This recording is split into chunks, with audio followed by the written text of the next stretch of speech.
ప్రముఖ నవలా రచయిత యండమూరి వీరేంద్రనాథ్ గురించి ఇప్పటి తరానికి తెలియకపోవచ్చు. కానీ 80వ దశకంలో మాలాంటి వాళ్ళకి ఆయన ఎంతో ఇన్స్పిరేషన్. కొన్ని లక్షల మందికి ఆయన ఇన్స్పిరేషన్. నిజానికి అతని రచనల వల్ల మేము చాలా మారాము. మాకు అంతకుముందు జీవితం మీద ఒక అవగాహన ఉండేది కాదు. నేను 80లలో అతని నవలలు అన్నీ చదివాను. ఆ పుస్తకాలను చదవడం వల్ల నాకు వచ్చిన జ్ఞానం వల్లనే ఈరోజు నేను ఈ ఛానల్ కూడా పెట్టగలిగాను అంటే అతని ఇన్స్పిరేషన్ అని ఖచ్చితంగా చెప్పగలను. దాని గురించి మీరే చూడండి. చిరంజీవి గారి మాటల్లోనే చిరంజీవి గారికి కూడా అతని నవలల వల్ల చాలా లైఫ్ వచ్చింది. మీరే చూడండి అతను ఏం చెప్తున్నాడో. అతని చిరంజీవి మాటల్లోనే యండమూరి గురించి మీరు చూడండి. యండమూరి వీరేంద్రనాథ్ గారు, ఆయనతోటి నా అసోసియేషన్ అనేది ఎంత అత్యద్భుతమైనటువంటి ప్రయాణం అంటే, నా స్టార్ స్టేటస్, నేను స్టార్ని అవ్వటానికి అత్యధికంగా ఆయన కంటెంట్, ఆయన రాతలు, ఆయన రచనలు, ఆయన క్రియేట్ చేసిన క్యారెక్టర్స్ నాకు 80వ దశకంలో అవి ఉపయోగపడ్డాయంటే కనుక ఎక్కువ నేను ఆయనకి అది కంట్రిబ్యూట్ చేయగలను. ఆ డెడికేషన్, ఆయన మేధా సంపత్తిలోంచి వచ్చేటువంటి ఆ క్యారెక్టరైజేషన్స్ నాకు సోపానాల్లాగా మరింత హైట్కి వెళ్ళేలాగా, మరింత స్టార్డమ్ని పొందేలాగా, చెప్పాలంటే మెగాస్టార్ అనే పేరు వచ్చింది కూడా one of his films. Chiranjeevi గారు చెప్పింది అక్షర సత్యం. నిజంగానే యండమూరి గారు గొప్ప రచయిత. ఆయన వల్ల అంతకుముందు మాకు సినిమాలన్నా నవలలన్నా ఉత్త ప్రేమ స్టోరీలు తప్ప ఏమి ఉండేటివి కావు. యండమూరి వచ్చిన తర్వాతనే అసలు ప్రేమ మీద అసలు ఆయన ఎప్పుడు నవలలు రాయలేదు. ప్రేమ గురించి చాలా తక్కువగా వ్యక్తీకరించేవాడు. ఎప్పుడు అతని నవలల్లో మనము మన కెరీర్ను, మన జీవితాన్ని ఎలా మలుచుకోవాలా, ఎలా సరిదిద్దుకోవాలా, ఎలా బ్రతకాలా, ఎలా బ్రతకూడదు అని నేర్పినటువంటి గొప్ప రచయిత ఆయన. ఆయన వల్ల చాలామంది ఇన్స్పిరేషన్ పొందారు.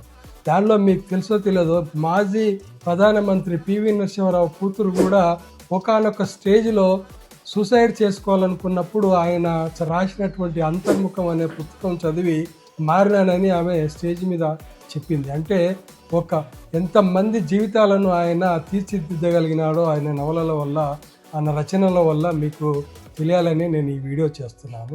అలాగే ఇప్పుడు అతను చేస్తున్నటువంటి ఒక గొప్ప పని ఏంటంటే, చిరంజీవి గారి యొక్క జీవిత చరిత్రను అతను రాస్తున్నారు. అతని బయోపిక్ను చిరంజీవి గారు స్వయంగా ప్రకటించారు. ఆ క్లిప్పింగ్ కూడా నేను పెడుతున్నాను, మీరు చూడండి. చూసిన తర్వాత మళ్ళీ విశ్లేషిస్తాను. యండమూరి వీరేంద్రనాథ్ ఈ రోజున నా ఆటోబయోగ్రఫీ రాస్తాను అన్న మాట అనడమే నాకు ఎంతో ఉత్సాహాన్ని ఇచ్చింది. యండమూరి గారి గురించి ఎంత చెప్పినా తక్కువే. అతని నవలలు ఎంత ప్రేరణ కలిగిస్తాయి అంటే, అంతకుముందు 70వ దశకంలో, 80వ దశకంలో, 90వ దశకంలో అంతకుముందు అంత మహిళా రచయిత్రులు చాలా ఎక్కువగా ప్రేమ గురించి రాసేవాళ్ళు. పూరి గుడిసెల్లో హీరో ఉండడం, బంజారా హిల్స్లో హీరోయిన్ ఉండడం, లేకపోతే బంజారా హిల్స్లో హీరో ఉండడం, పూరి గుడిసెల్లో హీరోయిన్ ఉండడం, వాళ్ళిద్దరిని కలపడము. అంటే ఊహల్లో, మనిషిని ఊహల్లో వాళ్ళకి తీసుకెళ్ళి ఊహల్లో బ్రతకడం నేర్పించే రచనలు అవన్నీ. అవి ప్రాక్టికల్గా వర్కౌట్ కావు, అవి నిజ జీవితంలో పని చేయవు. అవి వాటి నుంచి డైవర్షన్ చేసి మమ్మల్ని, యువతను ఒక దారి వైపు మళ్ళించి చదువుకుంటేనే, పని చేస్తేనే బాగుపడతారని ఒక జీవిత లక్ష్యాన్ని నిర్దేశించినటువంటి నవలలు యండమూరి నవలలు. నేను పూర్తిగా మారడానికి ఆయన నవలలు చాలా ఉపయోగపడ్డాయి. దాంట్లో మీకు ఒక చిన్న స్టోరీ, ఆయన రాసింది ఎక్కడ నా జీవితాన్ని మలిపి తిప్పిందో మీకు చెప్తాను. ఆ విషయం చూడండి మీరు. అతను ఒక ఆనంద బ్రహ్మ అని ఒక నవల రాసిండు. ఆ నవలలో ఒక అబ్బాయి ఉంటాడు, 16 సంవత్సరాల అబ్బాయి. ఆ అబ్బాయి అతనికి ఏమి ఉండదు. వాళ్ళ ఇంట్లో, వాళ్ళ మామ వాళ్ళ ఇంట్లో ఉంటాడు. అమ్మ నాన్న ఉండరు, అనాథలాగా ఉండాల్సిందే. వాళ్ళ మేనమావ ఇంట్లో ఉంటాడు. వాళ్ళ మేనమావ ఇంట్లో పని చేసుకుంటూ చదువుకుంటుంటాడు. కాకపోతే అతనికి సరైన ఆహారం దొరకదు. రోజు రాత్రిలో వచ్చేసరికి, స్కూల్ నుంచి వచ్చే వరకు అన్నం ఉండేది కాదు, సరిపోదు, బాగా ఆకలి అయ్యేది. అయితే అతనికి ఆ పక్కింట్లో అద్దెకుండే ఒక ఆవిడ, 25 సంవత్సరాల ఆవిడ ఉంటుంది. ఆమె దగ్గరికి వెళ్ళి ఒకరోజు ఏడుస్తాడు, నాకు మా ఇంట్లో అన్నం సరిగా ఉండడం లేదు, ఏమన్నా అన్నం పెడతావా అని ఏడుస్తాడు. అదే వేరే సినిమాలలో, వేరే నవలల్లో అయితే ఏం చెప్తారంటే, దగ్గర తీసుకొని బుజ్జగిచ్చి అన్నం పెట్టిందని చెప్తాడు. ఆయన రాసినది ఏంటంటే అలా రాయలేదు.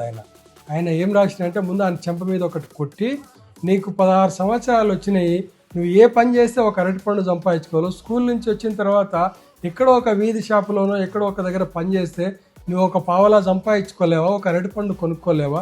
ఎందుకని ఇతరుల మీద నువ్వు నెపం మోపుతున్నావు? నీ బలహీనత అది చాలా తప్పు అని చెప్తుంది. అక్కడ నేను చేంజ్ అయినా నా జీవితంలో.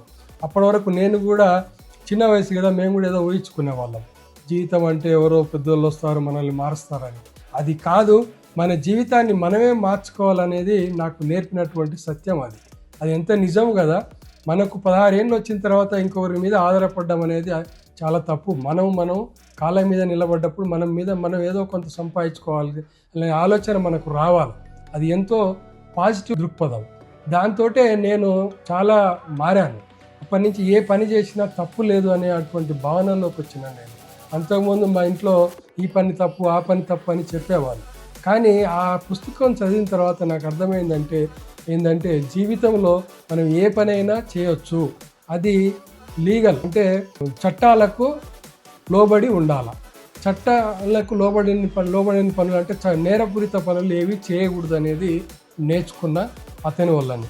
సో అతను ఎంతోమందికి, కొన్ని లక్షల మందికి 80వ దశకంలో 90వ దశకంలో కొన్ని లక్షల మందికి అతని పుస్తకాలు చాలా ప్రేరణ ఇచ్చినాయి, చాలా మార్పులు తెచ్చినాయి. అవి చాలా మంది జీవితాల్లో వెలుగులను ఇచ్చాయి అనడంలో ఎలాంటి సందేహం లేదు. అతని గురించి ఎంత చెప్పినా తక్కువే. ఏదో నాకు తెలిసిన విషయాలు చెప్తున్నాను. వీలైతే మీరు అతని పుస్తకాలు ఇప్పుడు చదవడం లేదు, పుస్తక పఠనం అనేది ఇప్పుడు ఎవరికి రాదు, అయినా వీలైతే అతని పుస్తకాలు కొన్ని చదవండి. మీ జీవితంలో ఖచ్చితంగా మార్పు వస్తుందనడంలో ఎలాంటి సందేహం అవసరం లేదు. నా వీడియోలు చూస్తున్నందుకు ధన్యవాదాలు.